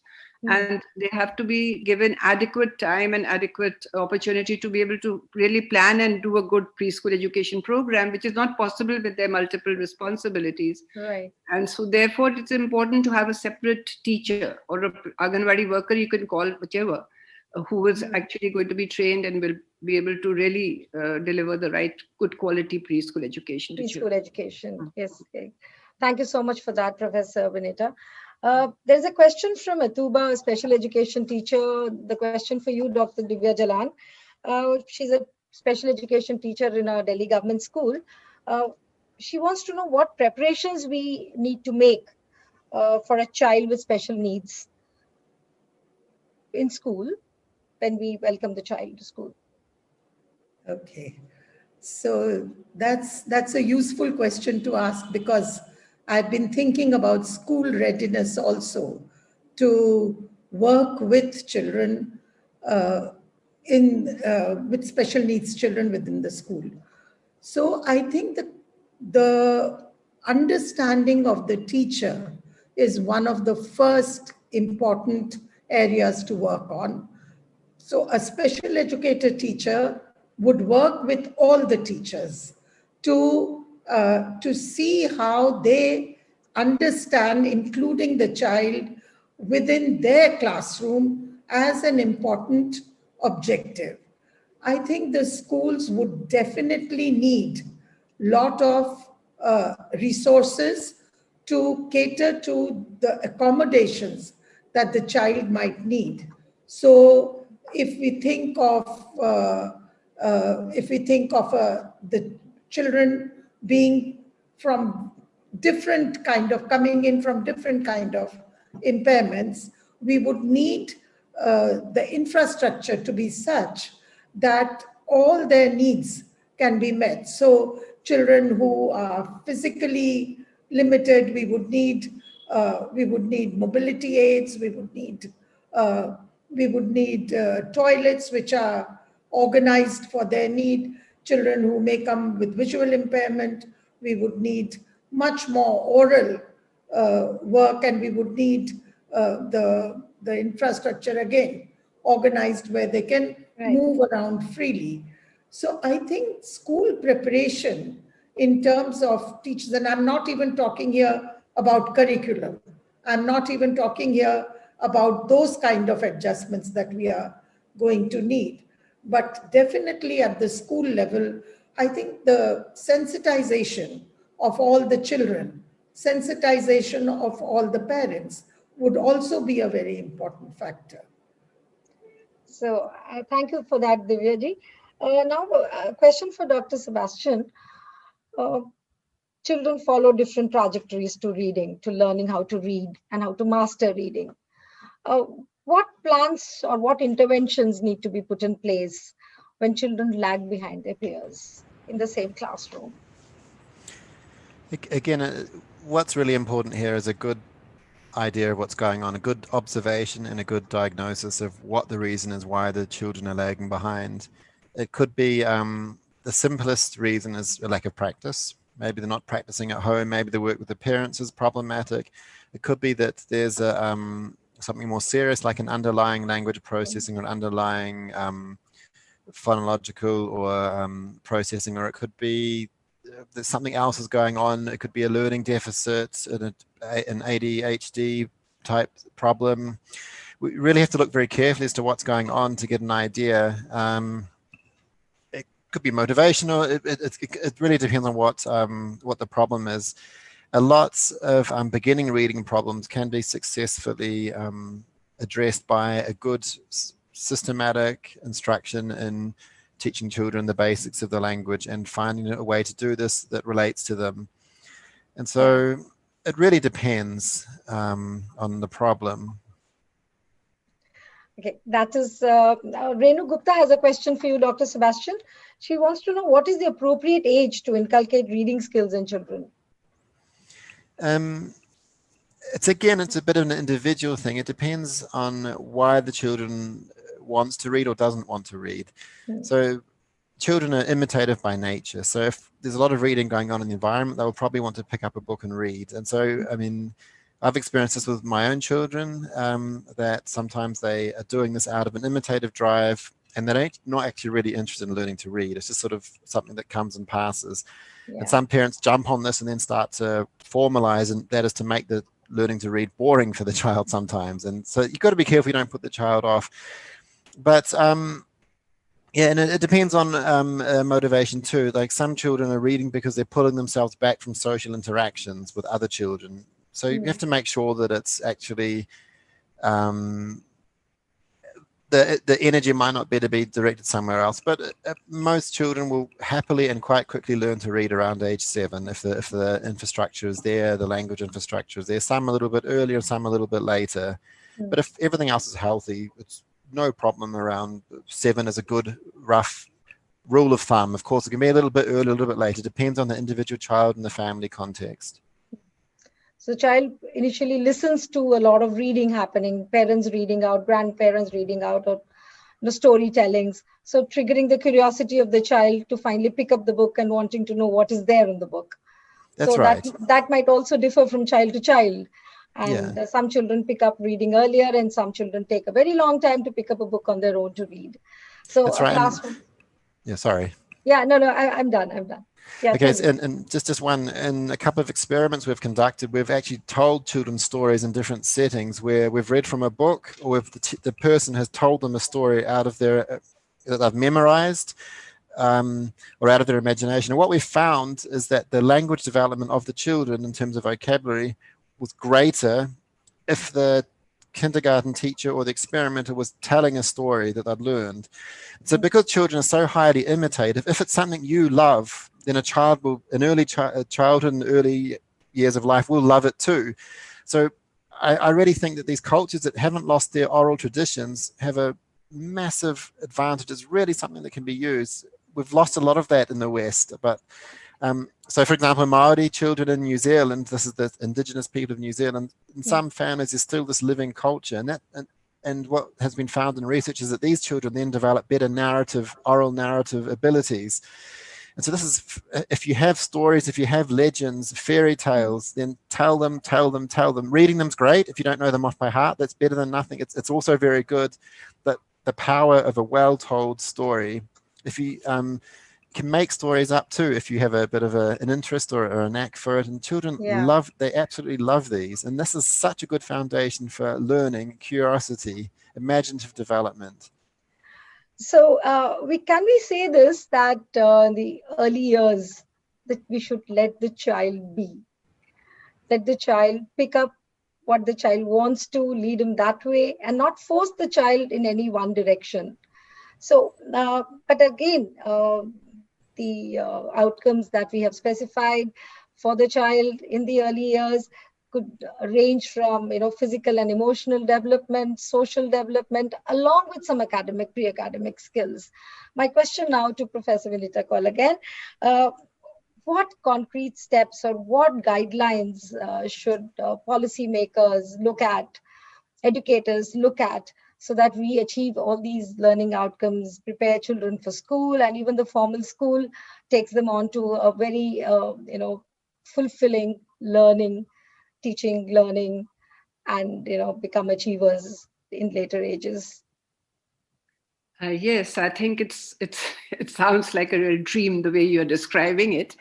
I think it is the most important person who can really facilitate this is the teacher.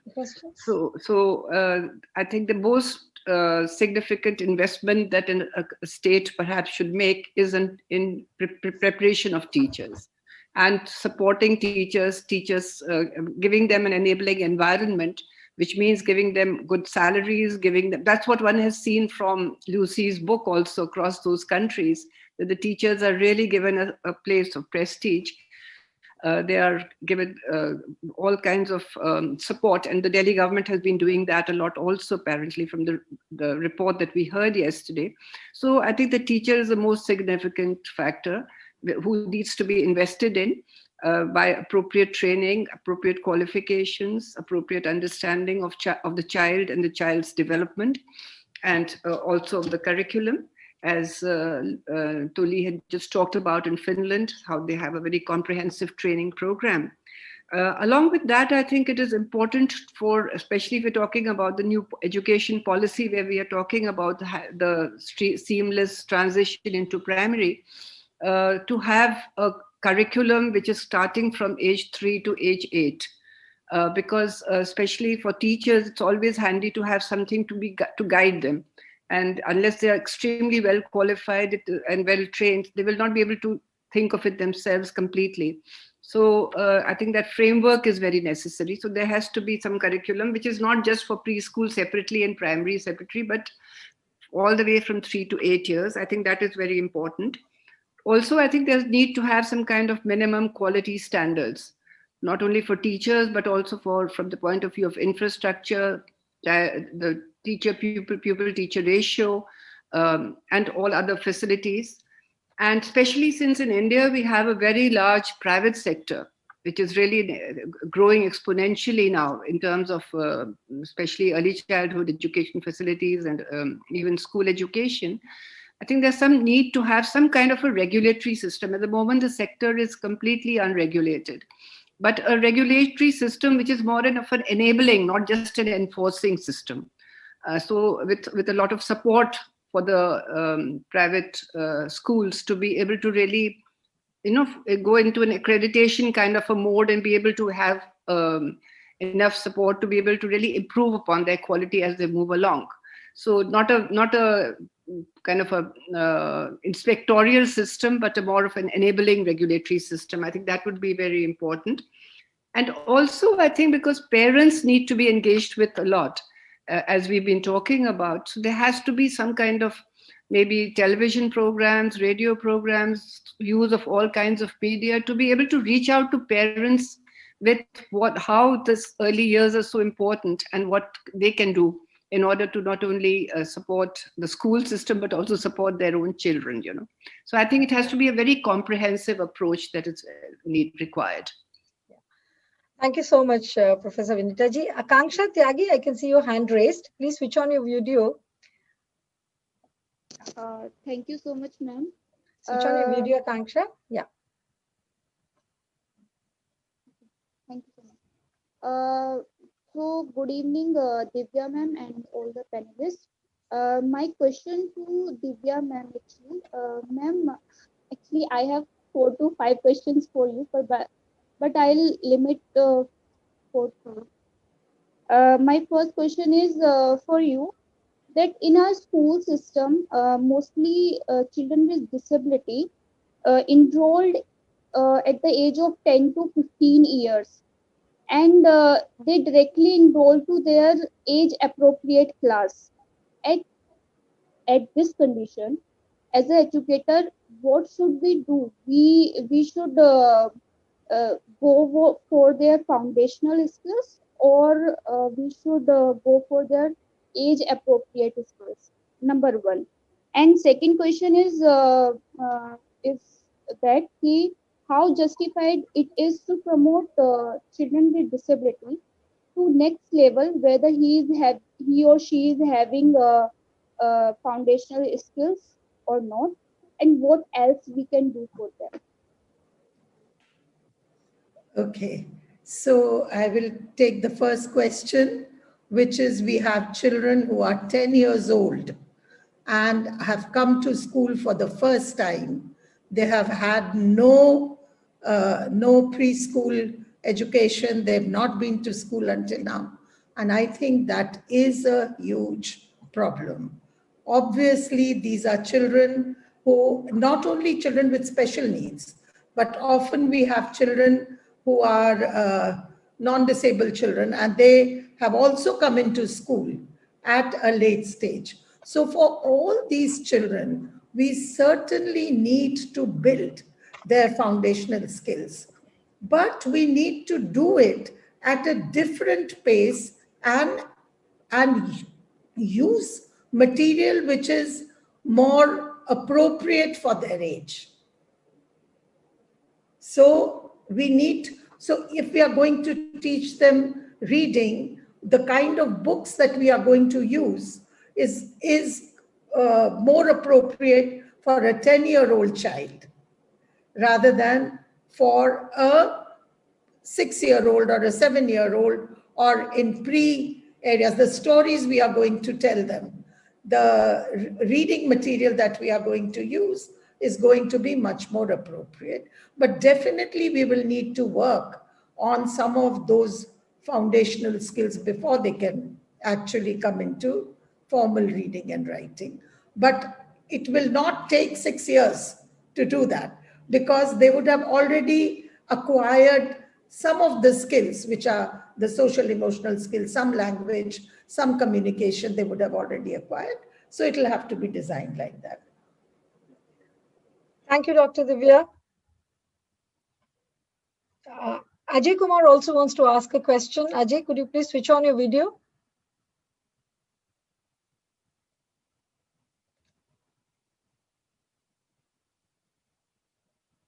Please unmute yourself. Good evening, everyone. Yeah. My question to Dr. Divya Jalan. Ma'am, how can we ensure quality education for underprivileged children, especially in rural India, at initial stage of education that is being envisaged in new economic policy? Because that sector is having many problems, lots of problems, especially in rural India. So can you elaborate a little bit on what kind of problems are you thinking of specially? Especially, ma'am, because rural India does not have proper infrastructure, right, untrained teachers, and we are envisaged in new economic policy that we can provide quality education to the children of underprivileged section.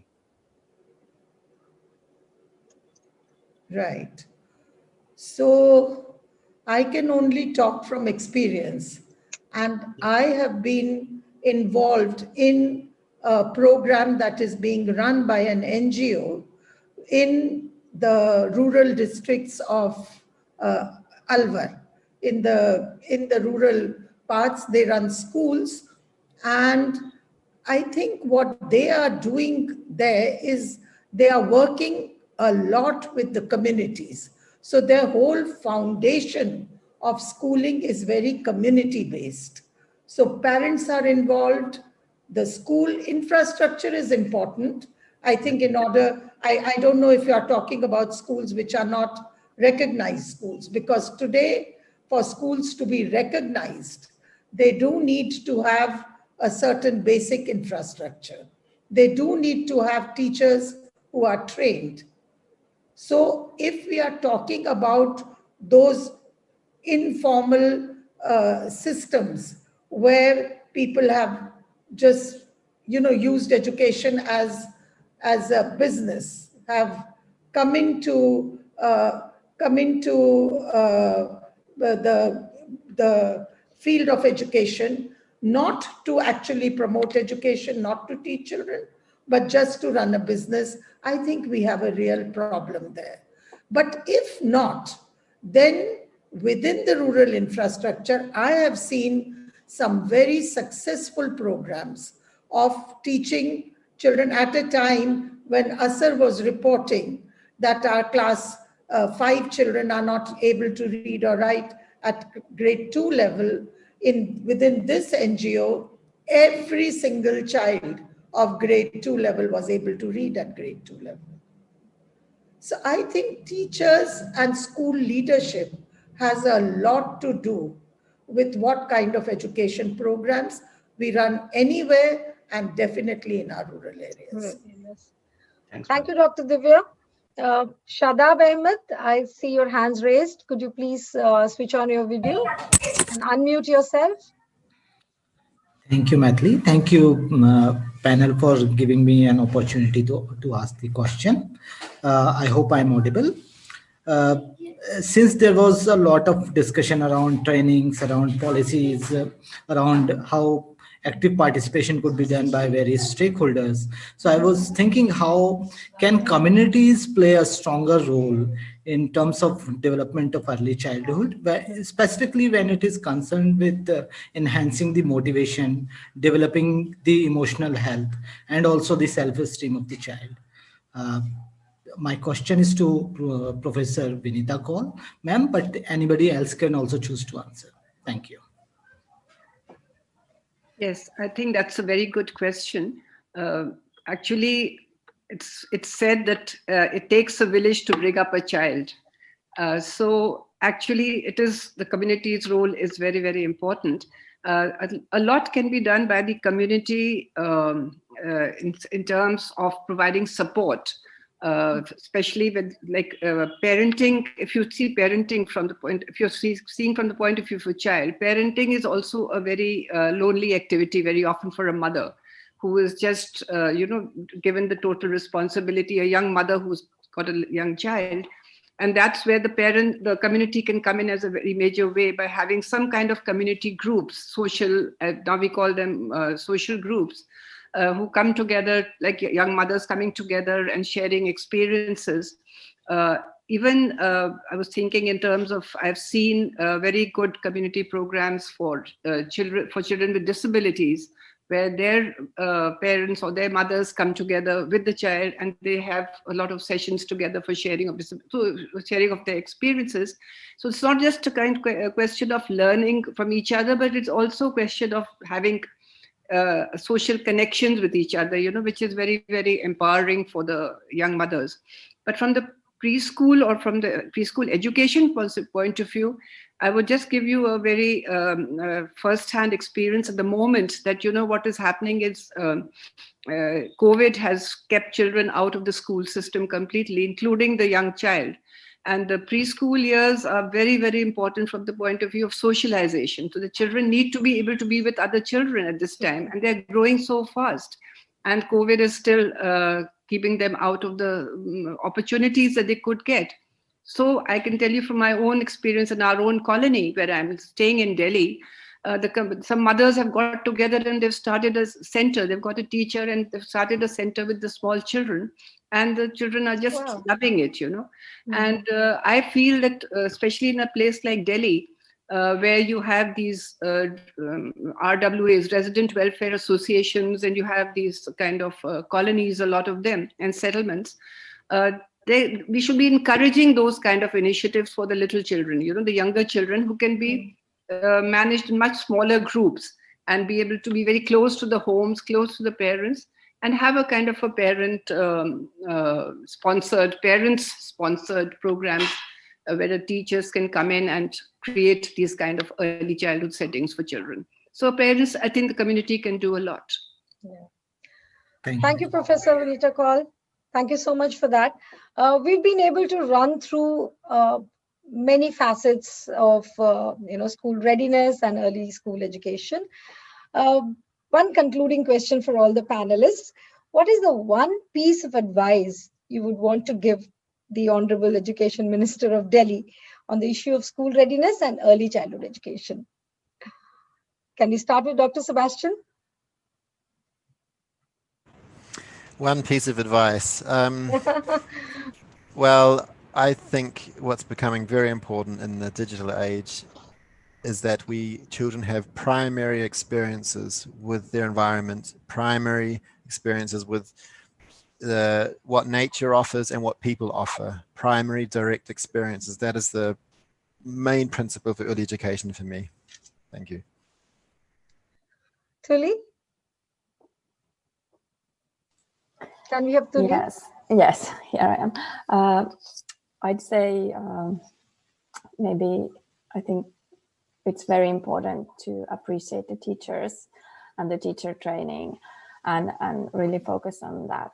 And then I'm always speaking for the play-based education and learning by doing, and taking that part of the curriculum is my advice. Thank you, Tuli. Dr. Divya Jalan? So I would also talk about the teachers, and I would say, let us work towards supporting our teachers. Let us work towards having more human resource available. I think our teacher-child ratio for earlier years is actually not sufficient. So I think have more teachers, have teachers who are motivated, have teachers who are skilled, invest in teachers is what I would say. Thank you, Dr. Divya. Professor Vanita? Well, at the cost of being very repetitive, I will also say the same thing. I'll just endorse what they have said, but I'll just add on to say more specifically that in the context of the policy that is coming in, I would request the Delhi government to set up a cadre of foundational stage teachers so that they can be specially trained and to give the best teachers, to consider them to be the most important teachers in the school system. Thank you so much. So we've been greatly privileged and honored to have this august panel with us. Thank you very much, Dr. Sebastian, Thuli Mackinnon, Dr. Divya Jalan, Professor Vanita. It's been a great learning experience to be on this panel with you. Thank you so much. Thank you to you, Mithil, for being an excellent moderator. Thank you very much, ma'am. Thank you. Yeah, I agree. Thank you so much. Thank you, the audience, for joining in. And we're really hoping that this has been an eye-opener for all of us, learning experience too. And if you still have questions, you can, be discussing it with us. We can take it forward as well. Thank you so much.